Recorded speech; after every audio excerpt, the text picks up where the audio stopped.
आदरणीय धर्म प्रेमी सज्जनों, सादर नमस्ते। मैं जेठालाल विश्वकर्मा आप सभी का हार्दिक स्वागत करता हूँ। कहानी मुंशी प्रेमचंद जी की। कहानी का शीर्षक है लॉटरी। जल्दी से मालदार हो जाने की हवस किसे नहीं होती। उन दिनों जब लॉटरी के टिकट आए तो मेरे दोस्त विक्रम के पिता, चचा, अम्मा और भाई सभी ने एक एक टिकट खरीद लिया। कौन जाने किसकी तकदीर जोर पकड़ जाए, किसी का नाम आए, रुपए रहेगा तो घर में ही। मगर विक्रम को सब्र ना हुआ। औरों के नाम रुपए आएंगे फिर उसे कौन पूछता है। बहुत होगा 10-5 हज़ार उसे दे देंगे। इतने रुपयों में उसका क्या होगा। उसकी ज़िंदगी में बड़े बड़े मंसूबे थे। पहले तो उसे संपूर्ण जगत की यात्रा करनी थी। एक एक कोने की, पेरू और ब्राज़ील, टिम्बकटू और होनोलुलु, ये सब उसके प्रोग्राम में थे। वो आंधी की तरह महीने 2 महीने उड़कर लौट आने वालों में ना था। वो एक एक स्थान में कई कई दिन ठहर कर वहाँ के रहन सहन, रीति रिवाज आदि का अध्ययन करना और संसार यात्रा का एक बृहद ग्रंथ लिखना चाहता था। फिर उसे एक बहुत बड़ा पुस्तकालय बनवाना था जिसमें दुनिया भर की उत्तम रचनाएं जमा की जाएं। पुस्तकालय के लिए वो 2 लाख तक खर्च करने को तैयार था। बंगला, कार और फर्नीचर तो मामूली बातें थीं।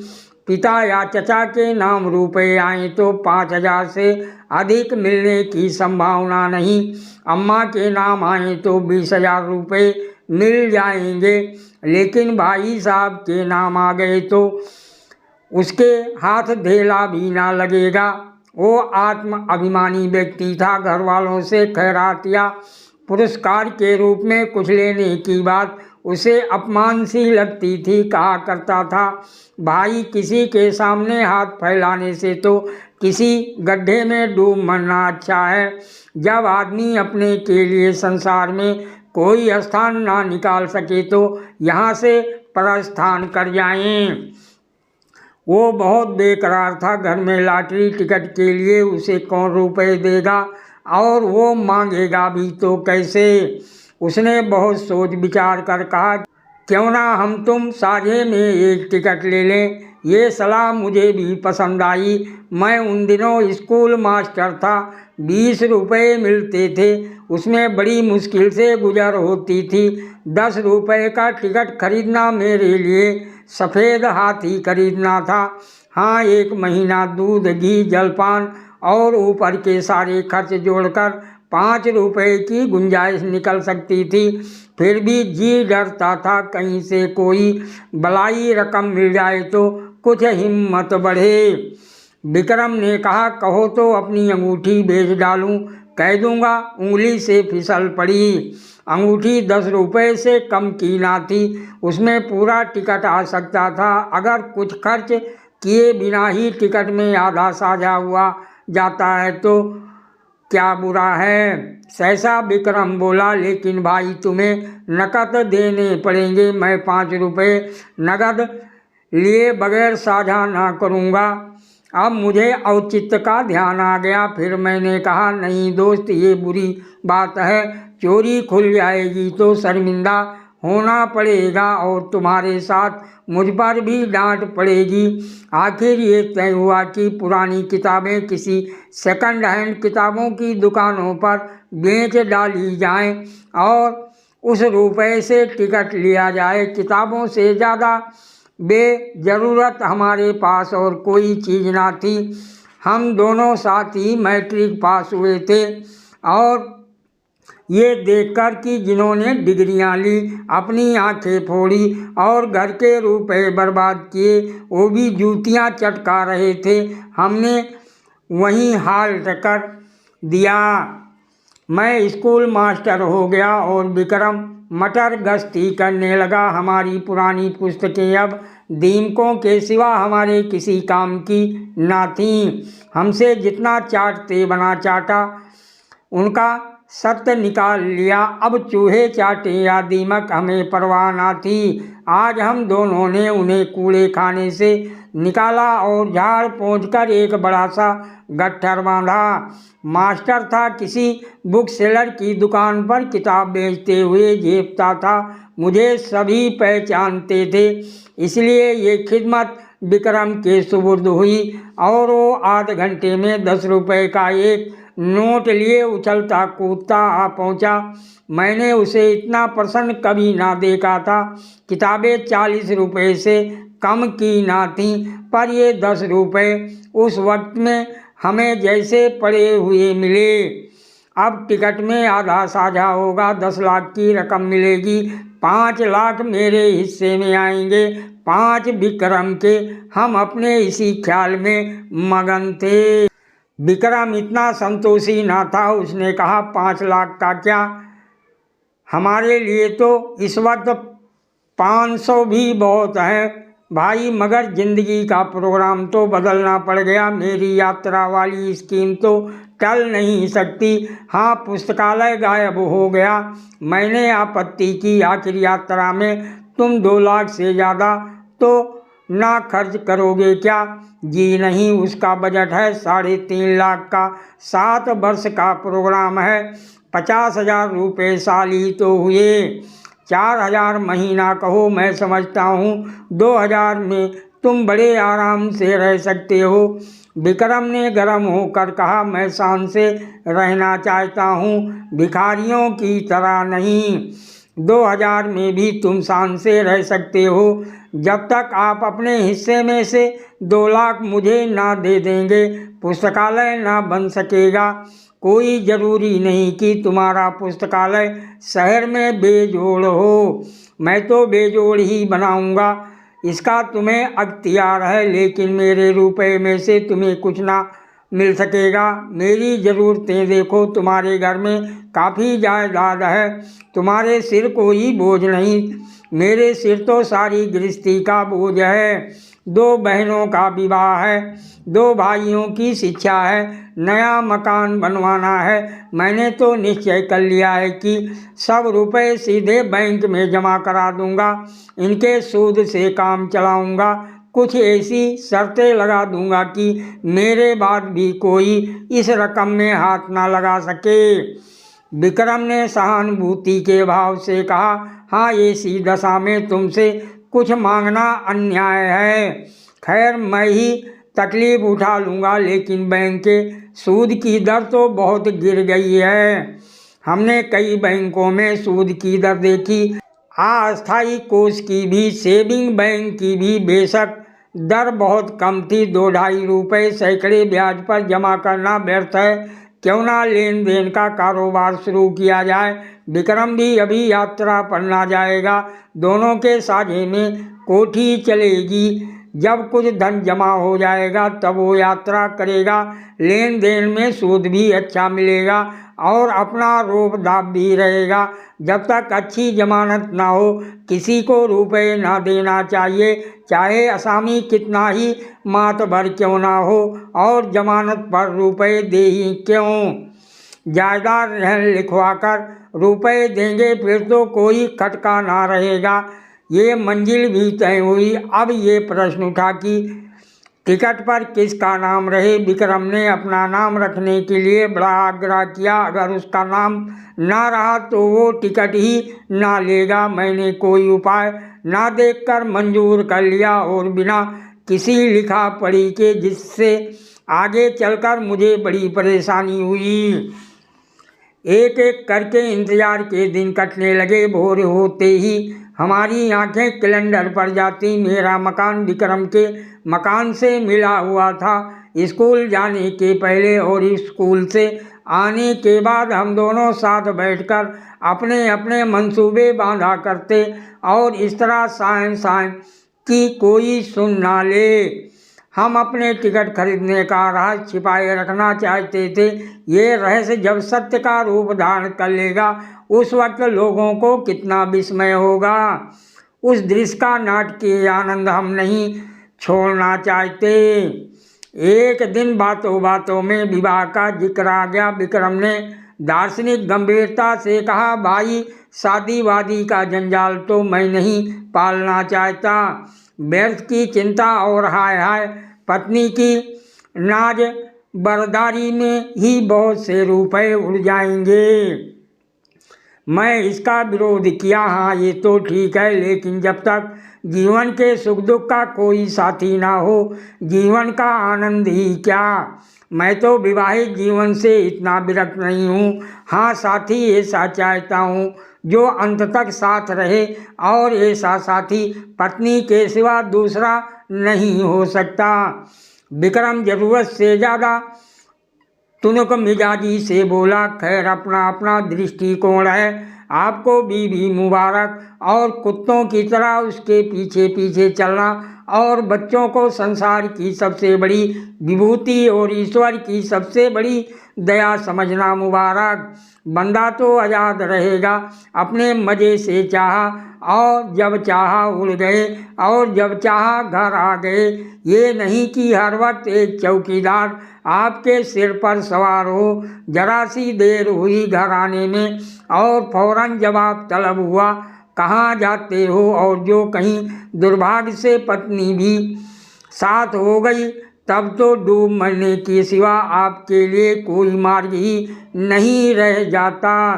ना भैया, मुझे आपसे जरा भी सहानुभूति नहीं। बच्चे को जरा सा जुकाम हुआ और आप बेतहाशा दौड़े चले जा रहे हैं होम्योपैथिक डॉक्टर के पास। जरा उम्र खिसकी और लौंडे मानने लगे कि कब आप प्रस्थान करें, और वो गुलछर्रे उड़ाएं। मौका मिला तो आपको जहर खिला दिया और मशहूर किया कि आपको कालरा हो गया था। मैं इस जंजाल में नहीं पड़ता। कुंती आ गई। वो विक्रम की छोटी बहन थी, कोई 11 साल की, छठी में पढ़ती थी और बराबर फेल होती थी। बड़ी चिबिल्ली, बड़ी शौक। इतने धमाके से द्वार खोला कि हम दोनों चौंक कर उठ खड़े हुए। विक्रम ने बिगड़ कर कहा, तू बड़ी शैतान है कुंती, किसने तुझे बुलाया यहाँ। कुंती ने खुफिया पुलिस की तरह कमरे में नज़र दौड़ा कर कहा, तुम लोग हरदम यहाँ किवाड़ बंद किए बैठे क्या बातें किया करते हो। जब देखो यहीं बैठे हो, ना कहीं घूमने जाते हो, ना तमाशा देखने जादू मंत्र जगाते होगे क्या। विक्रम ने उसकी गर्दन पकड़कर हिलाते हुए कहा, हाँ एक मंत्र जगा रहे हैं जिसमें तुझे ऐसा दूल्हा मिले जो रोज गिनकर 5000 हंटर जमाए सड़ासड़। कुंती उसकी पीठ पर बैठकर बोली, मैं ऐसे दूल्हे से ब्याह करूंगी जो मेरे सामने खड़ा पूंछ हिलाता रहेगा। मैं मिठाई के दाने फेंक दूंगी और वो चाटेगा, जरा भी ची चपड़ करेगा तो कान गरम कर दूंगी। अम्मा को लॉटरी के रुपए मिलेंगे तो 50,000 मुझे दे दें, बस चयन करूंगी। मैं दोनों वक्त ठाकुर जी से अम्मा के लिए प्रार्थना करती हूँ। अम्मा कहती हैं, कुंवारी लड़कियों की दुआ कभी निष्फल नहीं होती। मेरा मन तो कहता है अम्मा को जरूर रुपए मिलेंगे। मुझे याद आया, एक बार मैं अपने ननिहाल देहात में गया था तो सूखा पड़ा हुआ था। भादों का महीना आ गया था मगर पानी की बूंद नहीं। सब लोगों ने चंदा करके गांव की सब कुंवारी लड़कियों की दावत की थी और उसके तीसरे ही दिन मूसलाधार बारिश हुई थी। अवश्य कुंवारियों की दुआ में असर होता है। मैंने विक्रम को अर्थपूर्ण आँखों से देखा। विक्रम ने मुझे आँखों ही में। हमने सलाह कर ली और निश्चय भी कर लिया।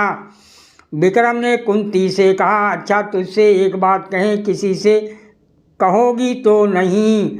नहीं, तू तो बड़ी अच्छी लड़की है, किसी से ना कहेगी। मैं अब की तुझे खूब पढ़ाऊँगा और पास करा दूँगा। बात यह है कि हम दोनों ने भी लॉटरी का टिकट लिया है। हम लोगों के लिए भी ईश्वर से प्रार्थना किया कर, अगर हमें रुपए मिले तो तेरे लिए अच्छे अच्छे गहने बनवा देंगे।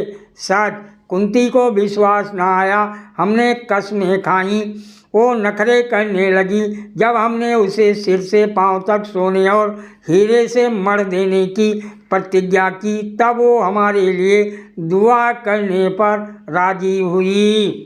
लेकिन उसके पेट में मनोमिठाई पच सकती थी। वो जरा सी बात ना पची, सीधे अंदर भागी और एक क्षण में सारे घर में ये खबर फैल गई।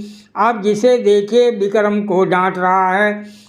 अम्मा भी, चचा भी, पिता भी केवल विक्रम की शुभ कामना से या और किसी भाव से कौन जाने बैठे बैठे तुम्हें हिमाकत ही सूझती है। रुपए लेकर पानी में फेंक दिए। घर में इतने आदमियों ने तो टिकट लिया ही था, तुम्हें लेने की क्या जरूरत थी? क्या तुम्हें उसमें से कुछ ना मिलता क्या? और तुम भी मास्टर साहब बिल्कुल घोघा हो। लड़के को अच्छी बातें क्या सिखाओगे, उसे और चौपट किए डालते हो। विक्रम तो लाडला बेटा था, उसे और क्या कहते। कहीं रूठकर एक दो जून खाना ना खाए तो आफत ही आ जाए। मुझ पर सारा गुस्सा उतरा। इसकी सोबत में लड़का बिगड़ जाता है। पर उपदेश कुशल बहुतेरे वाली कहावत मेरी आंखों के सामने थी। मुझे अपने बचपन की एक घटना याद आई। होली का दिन था। शराब की एक बोतल मंगवाई गई थी। मेरे मामू साहब उन दिनों आए हुए थे। मैंने चुपके से कोठरी में जाकर गिलास में एक घूंट शराब डाली और पी गया। अभी गला जल ही रहा था और आंखें लाल ही थीं कि मामू साहब कोठरी में आ गए और मुझे मानो सेंध से गिरफ्तार कर लिया। और इतना बिगड़े कि मेरा कलेजा सूखकर छुहारा हो गया। अम्मा ने भी डांटा, पिताजी ने भी डांटा। मुझे आंसुओं से उनकी क्रोधाग्नि शांत करनी पड़ी। और दोपहर ही को मामू साहब नशे में पागल होकर गाने लगे, फिर रोए, फिर अम्मा को गालियां दी। दादा के मना करने पर भी मारने दौड़े। आखिर में कै करके अर्थात उल्टी करके जमीन पर बेसुध पड़े नजर आए। विक्रम के पिता बड़े ठाकुर साहब और ताऊ छोटे ठाकुर साहब दोनों जड़वादी थे, पूजा पाठ की हंसी उड़ाने वाले पूरे नास्तिक। मगर अब दोनों बड़े निष्ठावान और ईश्वर भक्त हो गए थे। बड़े ठाकुर साहब प्रातःकाल गंगा स्नान करने जाते और मंदिरों के चक्कर लगाते हुए दोपहर को सारी देह में चंदन लपेटे घर लौटते। छोटे ठाकुर साहब घर पर ही गर्म पानी से स्नान करते और गठिया से ग्रस्त होने पर भी राम नाम लिखना शुरू कर देते। धूप निकल आने पर पार की ओर निकल जाते और चींटियों को आटा खिलाते। शाम होते ही दोनों भाई ठाकुर द्वारे में जा बैठते और आधी रात तक भागवत की कथा तन्मय होकर सुनते। विक्रम के बड़े भाई प्रकाश को साधु महात्माओं पर अधिक विश्वास था। वो मठों और साधुओं के अखाड़ों तथा कुटिया की खाक छानते और माताजी को तो भोर से आधी रात तक स्नान, पूजा और व्रत के सिवा दूसरा काम ही ना था। इस उम्र में भी उन्हें श्रृंगार का शौक था, पर आजकल पूरी तपस्विनी बनी हुई थी। लोग नाहक लालसा को बुरा कहते हैं। मैं तो समझता हूँ हम में जो ये भक्ति, निष्ठा और धर्म प्रेम है वो केवल हमारी लालसा, हमारी हवस के कारण। हमारा धर्म हमारे स्वार्थ के बल पर टिका हुआ है। हवस मनुष्य के मन और बुद्धि का इतना संस्कार कर सकती है, ये मेरे लिए बिल्कुल नया अनुभव था। हम दोनों भी जोशियों और पंडितों से प्रश्न करके अपने को कभी दुखी कर लिया करते थे। ज्यों-ज्यों लॉटरी का दिवस समीप आता जाता था, हमारे चित्त की शांति उड़ती जाती थी। हमेशा उसी ओर मन टंगा रहता। मुझे आप अकारण संदेह होने लगा कि कहीं विक्रम मुझे हिस्सा देने से इनकार कर दे तो मैं क्या करूँगा। साफ इनकार कर जाए कि तुमने टिकट में साझा किया ही नहीं, ना कोई तहरीर है, ना कोई दूसरा सबूत। सब कुछ विक्रम की नीयत पर है। उसकी नीयत जरा भी डावाडोल हुई कि काम तमाम। कहीं फरियाद नहीं कर सकता, मुंह तक नहीं खोल सकता। अब अगर कुछ कहूँ भी तो कुछ लाभ नहीं। अगर उसकी नियत में फितूर आ गया है तब तो वो अभी से इनकार कर देगा।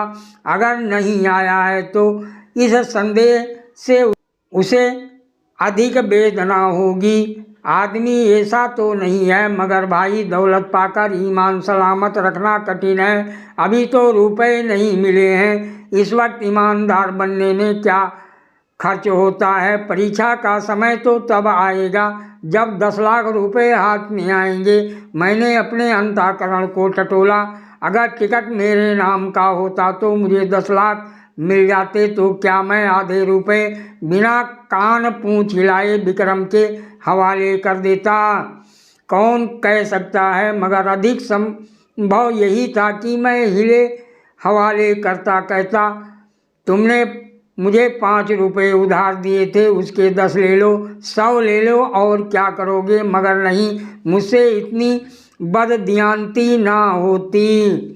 दूसरे दिन हम दोनों अखबार देख रहे थे। सहसा विक्रम ने कहा, कहीं हमारा टिकट निकल आए तो मुझे अफसोस होगा कि नाहक तुमसे साझा किया। वो सरल भाव से मुस्कुराया, मगर ये थी उसके आत्मा की झलक जिसे वो विनोद की आड़ में छिपाना चाहता था। मैंने चौंक कर कहा, सच? लेकिन इसी तरह मुझे भी तो अफसोस हो सकता है। लेकिन टिकट तो मेरे नाम का है, इससे क्या। अच्छा, मान लो मैं तुम्हारे साझे से इनकार कर जाऊं।